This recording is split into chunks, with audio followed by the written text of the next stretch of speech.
बिस्मिल्लाहिर्रहमानिर्रहीम। अस्सलाम वालेकुम नाज़रीन, मैं हूं आपका होस्ट अहमद फवाद। आज तारीख है 5 जनवरी और दिन है मंडे का। 4-5 इंपॉर्टेंट खबरें हैं जी आज की व्लॉग में आपके साथ में शेयर करूंगा।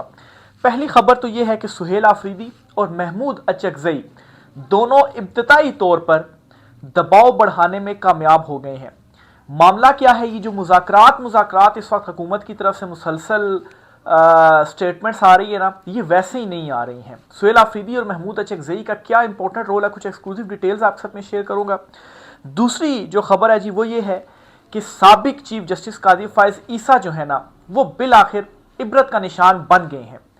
और मुंह छुपा के आप कहें या हुलिया बदल कर मुजरिमों की तरह, या जो लोग जुर्म कर लेते हैं और फरार हो जाते हैं, मफरूर हो जाते हैं, तो अपना भेष बदल कर लोगों में निकलते हैं। तो काजी फायज ईसा जो है वो ये काम अब कर रहे हैं लोगों में घर से बाहर निकलने के लिए।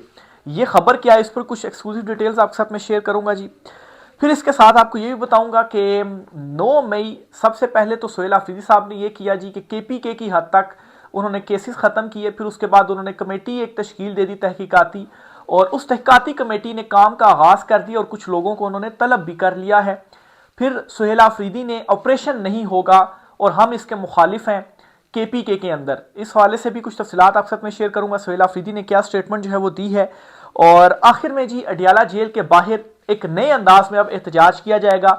अलीमा खान साहिबा, उस्मा खान साहिबा, नूरीन खान साहिबा जो कि इमरान खान साहब की बहनें, और उनकी मुलाकातें नहीं करवाई जा रही। अडियाला जेल के बाहर अब किस तरह से उन्होंने प्लान किया है कि एक नया अंदाज अपनाया कि इस तरह से अब हम एहतजाज करेंगे, इस पर कुछ एक्सक्लूसिव डिटेल्स हैं वो भी आपके साथ में शेयर करूंगा।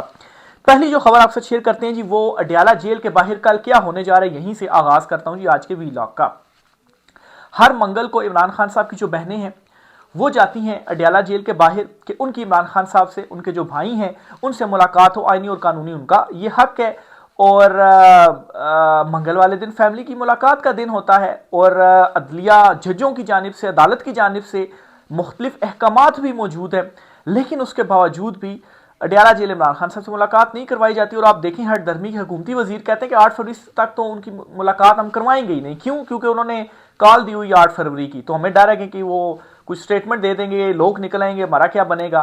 तो बहरहाल जी अब और जब तीनों बहनें जाती हैं मुलाकात के लिए तो उस पर क्या किया जाता है जी कि उनके ऊपर इस सर्दी में, ठठरती सर्दी में वाटर कैनन का इस्तेमाल किया जाता है, पानी फेंका जाता है उनके ऊपर के वो जख्मी भी हुई हैं। पीटीआई के कारकुनान रहनुमा वगैरह भी जो है वो जख्मी भी हुए हैं। तो ये काम करते हैं। तो अब उन्होंने ये किया है जी कि हम अडियाला जेल के बाहर जाएंगे और सूरत यासीन का जो ख़त्म है ना वो वहाँ पर किया जाएगा। यानी कि हम चूंकि ये तो है कि कल भी हम जाएंगे तो कल भी हमारी मुलाकात नहीं करवाई जाएगी, इस बात का उनको अंदाज़ा हो चुका है। तो इसलिए जी अब उन्होंने ये किया कि हम कल वहां पर जाएंगे, मुलाकात नहीं करवाएगी तो हम बाहर बैठ जाएंगे और हम सूरत यासीन वहां पर पढ़ना शुरू कर देंगे। हम भी, हमारे साथ जो भी होंगे, हम सारे वहां पर सूरत यासीन पढ़ेंगे।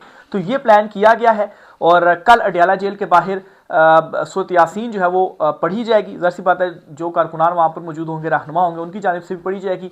और कल भी मुलाकात, खैर अभी तक तो चीज़ों से ये अंदाज़ा होता है कि नहीं करवाई जाएगी। अच्छा, दूसरी खबर यह है जी कि काजी फायज ईसा साहब के हवाले से साकिब बशीर साहब है जी, उनकी जानिब से भी दावा ये किया गया है और सीनियर सहाफ़ी हैं जी। मैं उनका नाम जो है वो जहन से निकल रहा है। बहरहाल जी दो लोगों की जानिब से ये जो दावा है वो किया गया है कि काजी फायज ईसा साहब जो हैं वो हुलिया बदल कर सड़कों पर निकलते हैं। और ये दावा किया गया जी कि वो इस्लामाबाद में ही मौजूद हैं, लेकिन इस्लामाबाद में वो घर तक ही महसूर रह गए हैं और जब उन्हें घर से बाहर निकलना पड़ता है तो उन्हें अपना जो भेस है वो बदलना पड़ता है ताकि लोग उनको पहचान ना लें। भेस कैसे वो बदलते हैं, जाहिर सी बात है या तो बाल शाल उन्होंने बदले होंगे, लंबे किए होंगे, या दाढ़ी वगैरह वो फ्रेंच कर लें या बड़ी कर लें या शेव कर लें, या इस तरीके से जो है वो दावे किए जा रहे हैं। बहरहाल जी भेस उनको बदलना पड़ता है। अब मतलब है कि काजी फायज ईसा जो हैं ये वो थे जब चीफ जस्टिस थे। जो चीफ जस्टिस होता है ना, जो उसके अल्फाज होते हैं या वो जो फैसले लिख देता है ना, वो कानून आप कहें या उनके फैसलों की नज़ीरें दी जाती हैं और उसके ऊपर इंप्लीमेंट किया जाना होता है। ठीक है, ये वो चीफ जस्टिस थे। और मैं समझता हूँ जी कि जो इस वक्त पीटीआई या इमरान खान साहब या मुल्क की जो हालात हैं जी, इसमें एक बड़ा किरदार है काजी फायज ईसा साहब का। कैसे जी जो बल्ले के निशान का फैसला उन्होंने दिया, जो बज़ाहिर सारी सहूलतकारियत लेके जाने से सारी जो है वो की, उस सबके सामने कोई ढकी छुपी बात नहीं है। तो हालत उनकी ये है, जब वो चीफ जस्टिस थे तो तब भी उनके साथ एक वाकया हुआ था, वो किसी बेकरी में गए थे और किसी ने ये बात, वहाँ पर भी एक उनके साथ वाकया हुआ था।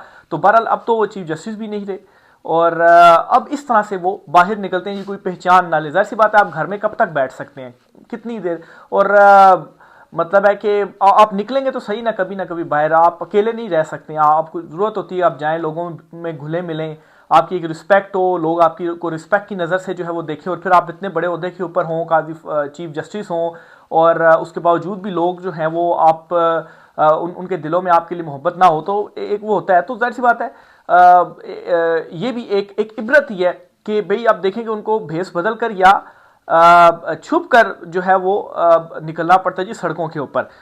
तो ये जी काजी फायजा साहब हैं जी। और नेक्स्ट खबर आपसे शेयर करनी है जी कि सुहेल आफरीदी और महमूद अचकज़ई इब्तदाई तौर के ऊपर अपना जो दबाव है वो बढ़ाने में कामयाब हो गए हैं। ये मुज़ाकरात का किया जा रहा है ना सिलसिला, ये वैसे ही नहीं हो रहा।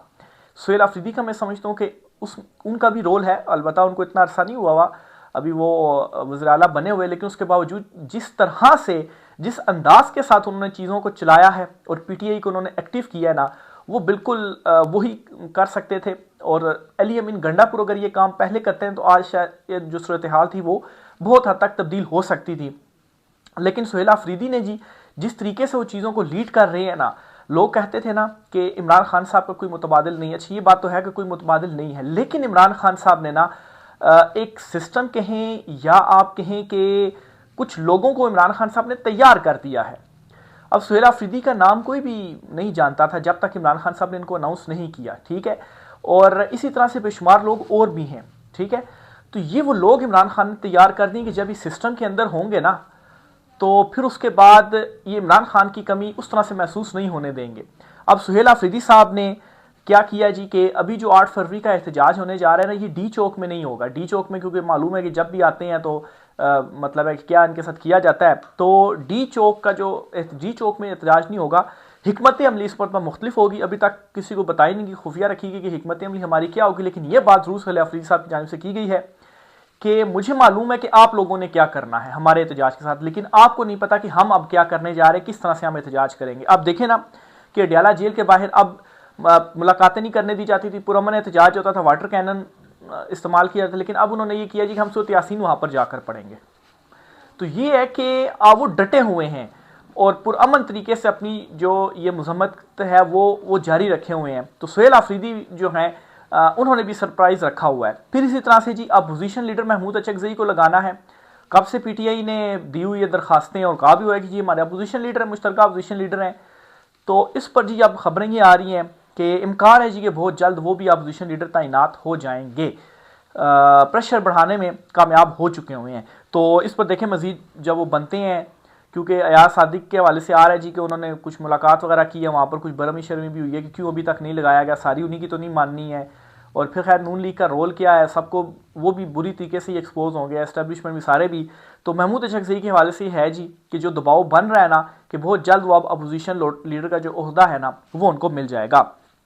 अगली खबर जी आपसे जो शेयर करनी है वो है जी कि मिलिट्री ऑपरेशन के हवाले से सुहेल आफरीदी साहब की जानिब से एक मरतबा फिर से एक वाज़ेह पैगाम दिया गया। अच्छा, सुहेल आफरीदी की एक बात ये भी ना कि कोई भी पैगाम दे रहे होते हैं तो वो बहुत वाज़ेह पैगाम देते हैं कि अच्छा ये चीज़ है, ये ऐसी होगी, ये ऐसे होगी, ये हमारा फैसला हमने कर लिया हुआ है। ऑपरेशन के हवाले से, मिलिट्री ऑपरेशन के हवाले से केपीके के अंदर वो कहते हैं जी कि हम इसके मुखालिफ हैं, हम इसके खिलाफ हैं और मिलिट्री ऑपरेशन हम नहीं होने देंगे। ये उन्होंने जो स्टेटमेंट है जी वो दे दी है। फिर इसी तरीके से सुहेल आफरीदी साहब की जानिब से एक जो काम किया गया था, जो 9 मई के जो केसेस ख़त्म हुए थे केपीके की हद तक, वहाँ पर जो रेडियो पाकिस्तान में अटैक हुआ था और 9 मई और वो जो केसेस बने थे, और फिर इसके साथ उन्होंने एक इंक्वायरी या तहकीकाती कमेटी बना दी थी 15 रुकनी पार्लियामेंट की, और रेडियो पाकिस्तान पेशावर हमला जो केस था। तो इसमें जी एक बड़ी डेवलपमेंट ये हुई है कि अहमल वली खान जो हैं उनको बुलाने का जो फैसला है वो किया गया है। और अहमद वली खान को क्यों बुलाया गया, क्योंकि उस वक्त अहमद वली खान की जानिब से कुछ इस किस्म की जो स्टेटमेंट थी वो दी गई थी जिनमें मुबैना तौर पर इदारों के मुलव्वस होने के हवाले से उनके बयानात थे। तो उन्हीं बयानात की शक्ल में के तनाजुर में उनको बुलाया गया कि आए और आप स्टेटमेंट, यानी कि उस तहकीकाती कमेटी ने अपने काम का आगाज़ कर दिया है। सबूत इकट्ठे किए जा रहे हैं, दीगर चीज़ें इकट्ठी की जा रही हैं, रिपोर्ट बनाई जा रही है, लोगों को भी बुलाया जा रहा है। ये पहले बंदे हैं जिनको बुलाया गया, इसके अलावा औरों को भी बुलाकर एक जाम रिपोर्ट बनाई जाएगी और वो पेश की जाएगी कि ये 9 मई का वाक़या हुआ है, ये इसमें मुलविस था और इस तरीके से जो चीज़ें हैं वो हुई हैं। तो देखिए अब इसमें मजीद क्या होता है और फिर साथ सुहेल अफरीदी साहब की जानिब से ऑपरेशन के हवाले से भी जो स्टेटमेंट है वो दे दी गई है। अगली खबर जी, तहरीक तहफ़्ज़ुज़ आइन जो है उन्होंने भी अपनी तहरीक का आगाज़ कर दिया है। 8 जनवरी को जो है वो तहरीक तहफ़्ज़ुज़ आइन लाहौर जा रही है और 4 शहरों से कहें या 4 जगहों से, इलाकों से होकर वो गुजरेगी। एक गुजरांवाला है, एक शादरा है और फिर उसके बाद आखिर में लाहौर के एंट्री पॉइंट्स और एक और ये वाया जीटी रोड जाया जाएगा। इस्लामाबाद से जीटी रोड के ज़रिए लाहौर पहुंचेंगे तो रास्ते में 4 जगहों पर ये रुकेंगे और ज़ाहिर-सी बात जीटी रोड पे आसपास आबादी भी होती है, रश भी होता है, लोग भी पार्टिसिपेट करते हैं, स्ट्रीट मूवमेंट भी जो है वो चलाई जाएगी। फिर इसके साथ ही पाकिस्तान तहरीक इंसाफ की जो रहनुमा है आलिया नीलम साहिबा, उन्होंने भी लाहौर में कॉल दे दी है स्ट्रीट मूवमेंट की। वहाँ से भी जो स्ट्रीट मूवमेंट है वो शुरू कर दी जाएगी। आलिया हमज़ा, सॉरी अलीमा खान कह रहा हूँ, आलिया हमज़ा साहिबा जो हैं, एक तो सुहेल अफरीदी ने एक्टिव किया, वो लाहौर में गए, फिर अब वो भी शामिल हो गए हैं। तहरीक तहफ़्ज़ुज़ आइन का जो प्लेटफॉर्म है ये भी अब लाहौर जा रहे हैं। फिर सुहेल अफरीदी जो हैं वो 9 तारीख को जा रहे हैं कराची में, वहाँ पर उनका 2 दिन का है, 9 से लेकर 11 तारीख तक वो वहाँ पर रुकेंगे। वहाँ पर उन्हें कुछ मुलाकातें करनी है, स्ट्रीट मूवमेंट भी चलानी है, लोगों से भी मिलना है। वज़ीर आला जो हैं सिंध मुराद अली शाह, उनसे भी उन्होंने मुलाकात करनी है। चलें, ये एक अच्छा हुआ, एक अच्छा जेस्चर पीपल्स पार्टी ने ये दिया जी कि उनको वेलकम किया गया। यहाँ पंजाब वाली सूरत हाल नहीं हुई कि मरियम नवाज की देखिए यहाँ पे हुकूमत है तो वेलकम क्या करना, रस्ते रोकेंगे, उनको रोका गया। ठीक है, बाजार जो है, जिस बाजार में उन्होंने जाना था, फूड स्ट्रीट जाना था, बाकी किसी जगह पे जाना था, तो वहाँ पर जो है वो रात को फूड स्ट्रीट ही पूरी बंद कर दी गई। ठीक है, ये यहाँ पर रवैया रवा रखा गया सुहेल अफरीदी के हवाले से। हालांकि अगर ये कर लेती मरियम नवाज कि भाई ठीक है मुलाकात कर लें, एक सूबे का वज़ीर आला है ना, और कोई आप इस तरह से पाबंदियां ना लगाते, बाजार बंद ना करते, तो इससे क्या होता है, इससे उनकी थोड़ी सी इमेज ये बिल्डअप हो जाती कि चले एटलीस्ट उन्होंने वेलकम कर दिया, या वो खुद इस चीज़ को बयानी तौर पर लेकर चल सकते थे। देखिए मरियम नवाज साहब ने तो वेलकम कर लिए। ठीक है, उनको डर ये था कि यहाँ पर आकर लोग इनके साथ मुतहरिक हो जाएंगे, लोग निकल आएंगे इनके लिए, हमारे लिए मुसीबत बन जाएगी। तो हुआ ये कि आपने जो रुकावटें वहाँ पर डाली ना, लोग फिर भी निकले हैं, लेकिन आपका एक और नेगेटिव जो चेहरा था वो भी अवाम ने देख लिया। तो मेरे ख्याल से इसी चीज़ से शायद पीपल्स पार्टी ने सबक सीखा है और फिर उसके बाद